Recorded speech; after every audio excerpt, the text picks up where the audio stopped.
কে? ৮০ ও ৯০-এর দশকের জনপ্রিয় অভিনেত্রী সুনেত্রা মারা গেছেন। তিনি দীর্ঘদিন হল বাংলাদেশ ছেড়েছেন, বসবাস করতেন কলকাতায়। গত ২০ এপ্রিল সেখানেই শেষ নিঃশ্বাস ত্যাগ করেন। তার মৃত্যুর খবরটি নিশ্চিত করেছেন শিল্পী সমিতির সাবেক সাধারণ সম্পাদক চিত্রনায়ক জায়েদ খান। এখন জন্ম সনদ দিয়ে খোলো বিকাশ স্টুডেন্ট অ্যাকাউন্ট। নিজের বিকাশ নিজে কর।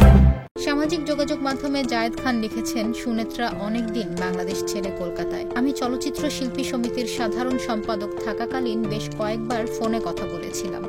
আজ ১৩ জুন হঠাৎ শুনলাম তিনি আর নেই, মৃত্যুবরণ করেছেন।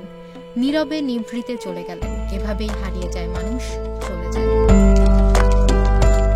ভারতের কলকাতায় ১৯৭০ সালের ৭ জুলাই জন্ম সুনেত্রার। মূল নাম রীনা সুনেত্রা কুমার। মঞ্চ থেকে তার অভিনয়ের যাত্রা শুরু হয়।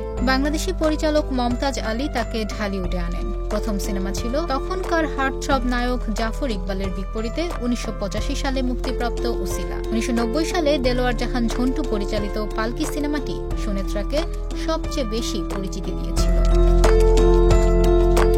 বাংলাদেশে তার অভিনীত উল্লেখযোগ্য ছবির মধ্যে আছে পালকি, ভাই বন্ধু, বোনের মতো বোন, উচিত শিক্ষা, সাধনা, আলাল দুলাল ইত্যাদি।